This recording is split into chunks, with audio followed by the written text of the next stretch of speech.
thing. li na jàpp ci Faram Facce TV bul fàtte nga abonné bës ko notification bi partage vidéo bi like ko fii ay xibaar yu leer nañ Faram Facce TV rek fii jàmbaari gur ñangook baykat bay mbokk bay dundee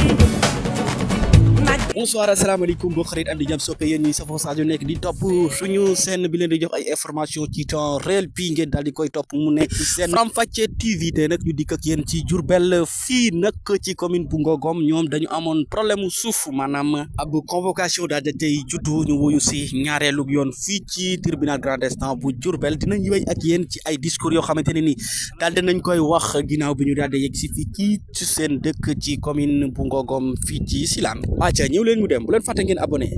bonsoir asalaamaaleykum dalee na jàmm fii ci Faram Facce TV tey nag ñu ñëw ak yéen fii ci Silane nekk ab gox ci département bu Bambey ci commune bu Ngogom sëñ bi lan moo waraloon mbooloo mi tey. asalaamaaleykum waa mbooloo mi maa ngi leen di nuyu ku nekk turam santam waaw li waral affaire bi c'était juste que ay événements yu xam ne dafay passé donc ñu bëgg a morceler les terres de Silane et de Mbari bi ko defee aussi mu am xew-xew bu fa am donc bi ko defee après ñoom ñu porter plainte benn citation ñu ne dañoo dóor le chef de l'urbanisme de Bambey dóor aussi le secrétaire municipal aussi ñu ne auto maire dañ ko toj aussi ñoom ñu ne aussi dañoo def ay manifestation yoo xamante ne amuñu autorisation loolu daal moom la ñuy toppee. ok jërëjëf léegi loolu la ñuy toppee ñu jàpp ne kon suuf si yéen instant yi fi mu nekk nii da ngeen bëggul ñu jël ko. suuf si moom jël ko moom waxuñ ko suuf si moom kenn du ko laal wala ku jël suuf si nag nar nga faat ay bakkan yu bari du ñu bàyyi tey du ñu bàyyi suba suuf si suñu suufu maam la. donc vraiment ñun daal suuf si lañu am ci suuf si la ñuy tëdd waaw dañuy béy di sàmm rek la ñu xam béy sàmm di dëkk boo bañu egg foofu. ok merci beaucoup léegi yow ban appel nga xamante ne moom ngay lancé ñi nga xamante ni ñoom ñoo bëgg a dëgg suuf si. li ma leen di lancé rek mooy que ñu bàyyi suuf si to vraiment wutal ñu ay yeneen formation yoo xamante ne population bi dina ci mën a gis boppam. donc ñun daal vraiment loolu boobu appel daal lañ leen di def. di ci dooli rek vraiment di jaajëfal mbooloo mi di leen wax ne affaire bi vraiment ñun ñëpp ñu ngi leen di jaajëfal di leen sant aussi di leen gërëm to aussi di leen aussi ñaaxaat ne affaire bi yemul tey donc dañuy delluwaat le 1er octobre su boobaa aussi ñu ngi ñaax population bi yëpp ku ne aussi def ci sa moomeel. donc xam ne affaire bi moom commencé na to incha allah duñ ko bàyyeti bu faw. maa ngi tudd Ibou Fall membre du collectif And Samm Suñu Maam de la commune de Ngogom. merci beaucoup Ibou mu mel ni tey c'est pas la première fois pour ngeen dem wuyu ji ci convocation bi. waaw ne c'est pas la première fois wuy woon nañ le 6 passé ci problème bu am suñu diggante ak maire de la commune de Ngogom parce que damay wax ne maire la ñi ci nekk ñëpp ànd ak moom. ay suqam lañu ci moom la ñu topp donc moom moo leen di utiliser di bëgg a def li mu bëgg donc problème bu nekk suñu diggante ak maire moom dafa la wax ne ñun dañ koo dóor dañoo yàq otoom donc loolu la wax porté ñu plainte ñu dem wuyu ji le 6 passé ñu renvoyé ko ñu demaat tey ñu renvoyé waat ko objet renvoi bi nag tey na xel parce que boo demee ba porté plainte yaakaar naa ne yow taxaw nga ci base yu leer yoo xam ne am nga lay donc boo porté nit plainte da nga war a ñëw mais porté nit plainte mu ñëwoo ñu renvoyé ko nga ñëwaatoo ñu renvoyé waat ko kon ça veut dire que yow jàppoo ci dara waaw. voilà est-ce que du tamit renvoi bi bëggul comme ça ngeen dem boo xaddi ngeen yokkat bàyyi. loolu bu ko fekkee ne moom moo nekk ci xelam bu yeboo mu dem toogi parce que ba ñu commencé ba léegi bu ñu naroon xaddi ba ñu bàyyi nañ ñun nekkuñu ñuy xaddi nekkuñu ñuy sonn dama ko wax depuis le début na xam ne ñi ko seqal ñoo ko gën a dëgër bopp fuuf te aussi li ñuy sàmm ñun ñoo ko gën a bëgg parce que dañ ko xam waaw lu mu ko jaral rek pour décourager ñu parce que xam nañ ne lii yëpp nekkul problème bi mooy suuf si te aussi na xam ne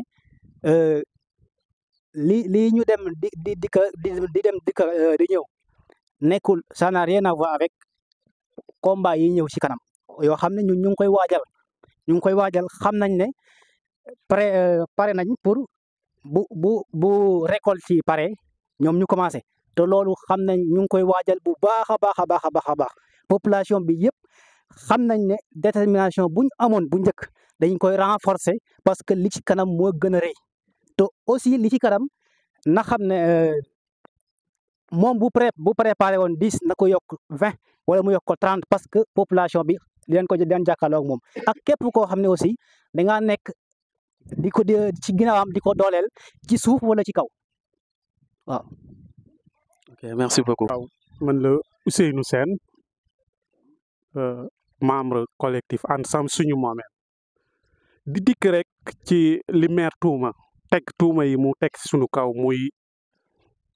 maanaam dañoo amal benn yëngatu boo xamante ne ni tàggatoowuñ ak mu ne dañ leen a def violence ci ñoom ak voie de fait loolu la ñuy toppee may laajte ñoom ana fetel gi ñu génne ñoom menacé ko population bi autorité yi ne ci pat ñoom ñëpp ñu ne ci pat pourquoi kon lu tax lii ñu leen di xamal ne lii bu dee intimidation la bu yeboo ñu toog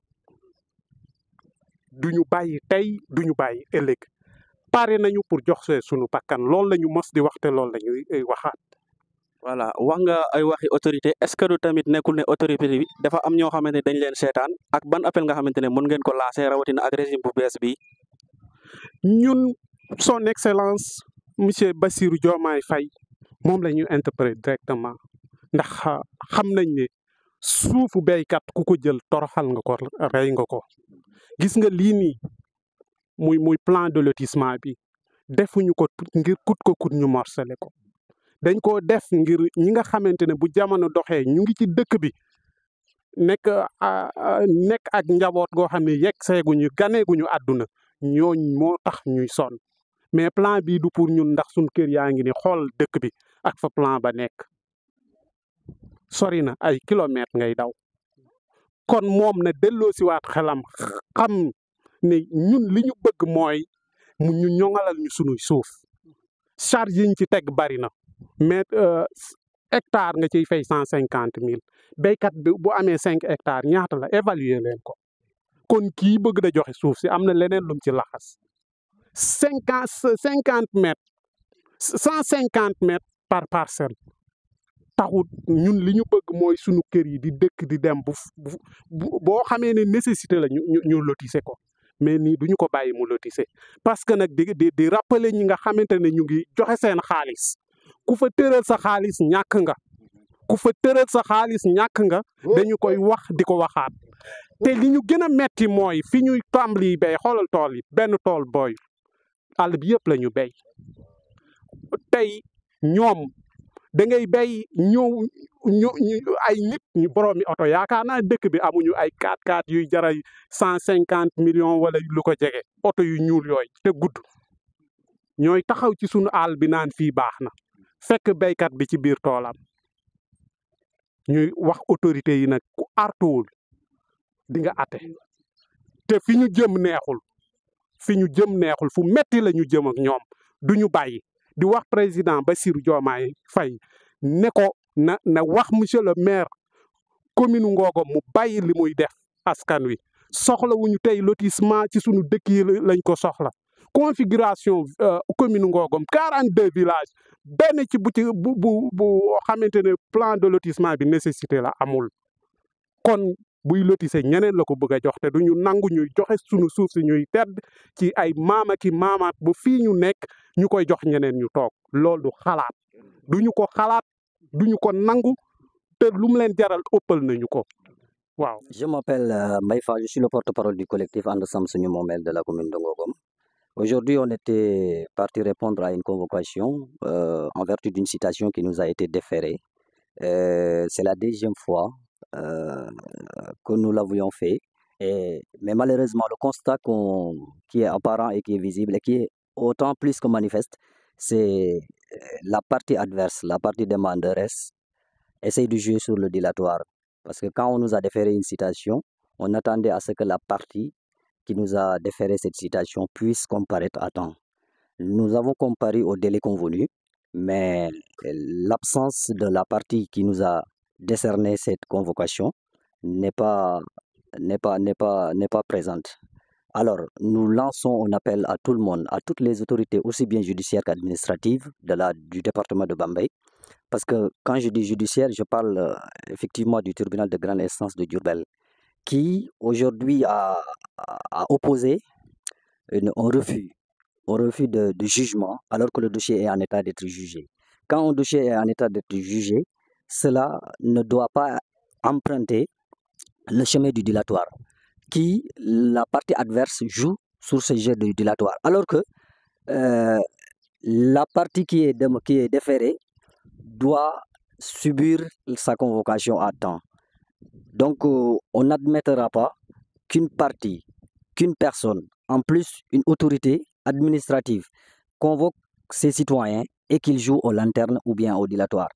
Par rapport aux autorités administratives, je crois que tout le monde est informé de la situation qui se vit dans la commune de Ngogom. Le problème qui se pose, c'est le problème du foncier. Je pense que la manière dont mes confrères l'ont soulevé, ça laisse un peu succincte la question véritable de l'objet de la citation. Parce qu'il y avait eu des altercations cette année-ci, en pleine année scolaire, lors desquelles il y a eu une arme qui a été brandie. Une arme qui a été déférée à toutes les autorités compétentes pour que lumière soit faite à cet effet. Nous avions déféré une plainte au niveau du procureur général, au niveau du procureur de Diourbel, mais l'affaire est classée sans suite. Alors, leur citation nous a été déférée par un huissier de justice. Donc, ce qu'il y a de lieu, c'est que lui, s'il sent victime de nos agissements, qu'il vienne comparaître et qu'on tranche l'affaire d'une manière définitive. La population se tient plus que debout. L'ensemble des interrogations et des rumeurs qui circulent concernant le foncier, ça c'est peine perdue. Nous ne nous focaliserons pas sur ces effets. Donc, ce qu'il y a de lieu, c'est qu'on est en train de préparer la seconde phase de la CCRS, qui est une période pendant laquelle le maire envisage de dérouler définitivement son projet de bradage foncier, alors que la population s'en est avertie et se tient plus que debout. Donc, la population qui est aujourd'hui là, il est victime doublement d'une injustice. Les reproches qui nous ont été faits sont fausses, parce que concernant les agissements d'une foule, on a pu citer que 2 éléments qui ont été choisis à leurs paramètres. Parce que dans une foule, on ne peut pas citer que 2 personnes. Et ces 2 personnes ont été filtrées, citées et visées dans le rétroviseur pour les abattre. Mais nous ne les laisserons pas faire. Nous nous tiendrons plus que debout et à tout moment et pour toujours aussi. Donc, nous disons à M. le maire que vraiment, il a peine perdue. Et l'ensemble de son arsenal, de ses manœuvres machiavéliques, seront tombés à l'eau comme toujours. Et nous serons toujours sur la ligne défensive et nous ferons de quoi qu'il s'agira. Je vous remercie. Ok, merci. Assalamualaikum warahmatullah. Ñu ngi leen di nuyu waa Sénégal yëpp ak adduna bi yëpp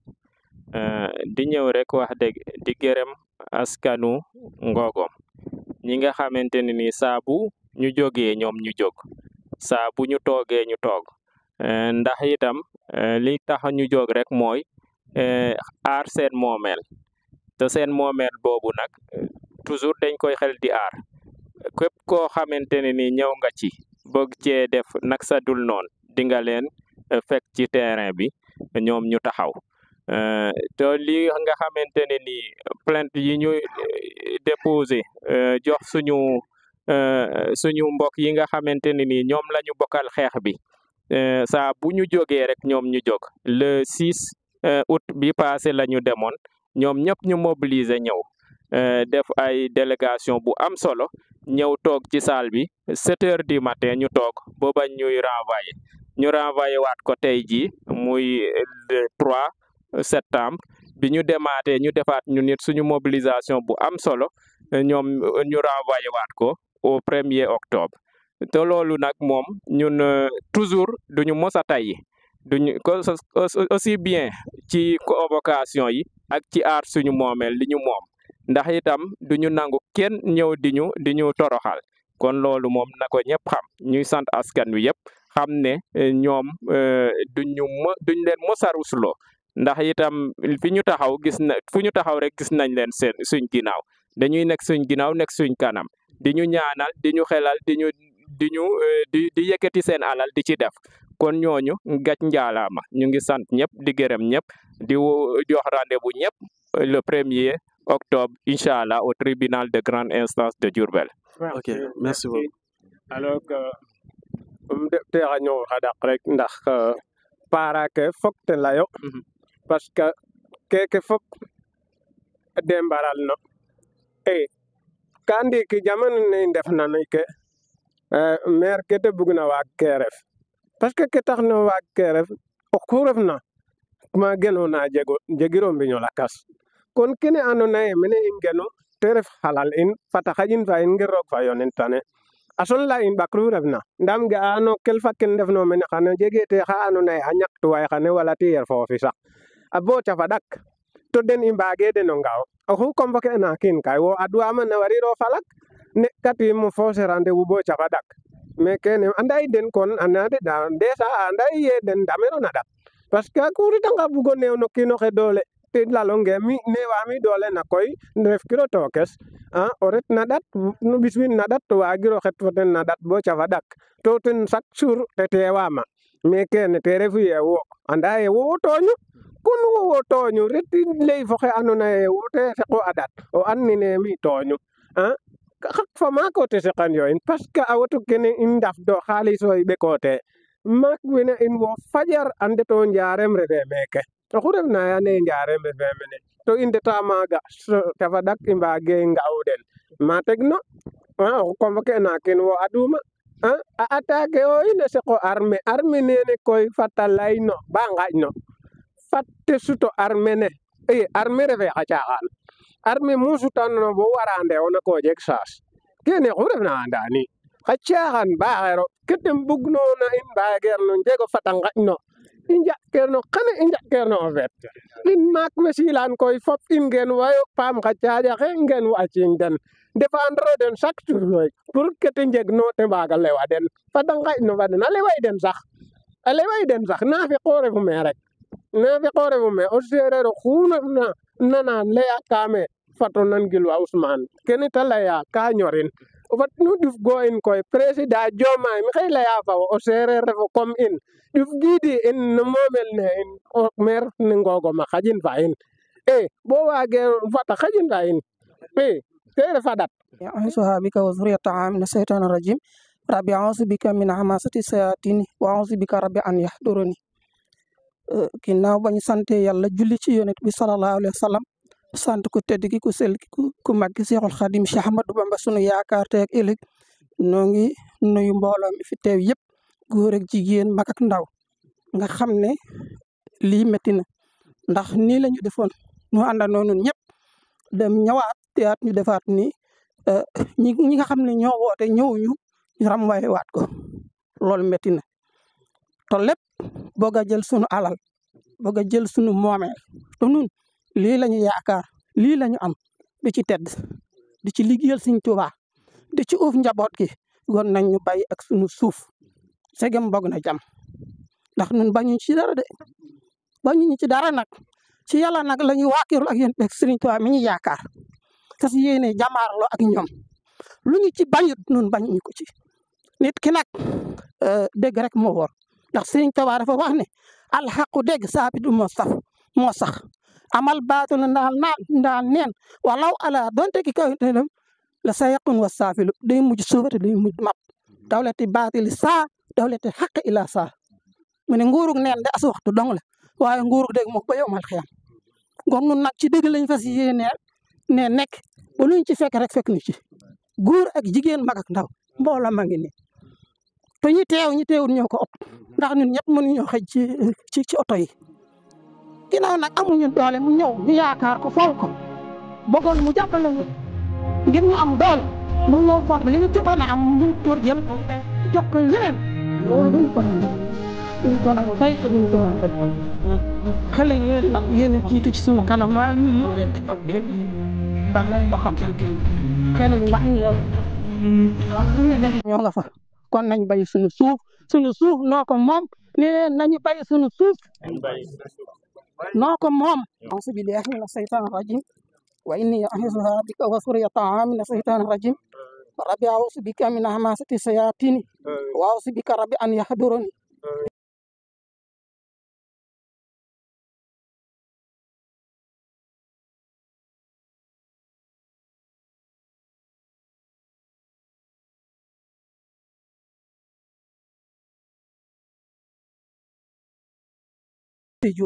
والجن والدجال والسودان في السرق والمهد وبيدان وصار ما في الأرض ترا وسما من سائر وباطن اكتسما أي يا لطيف يا كريم يا جليل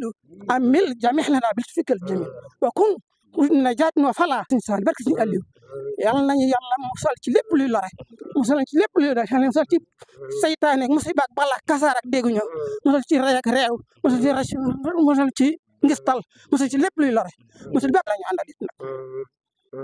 kon yàlla ñëpp def yàlla nañu mucc barke si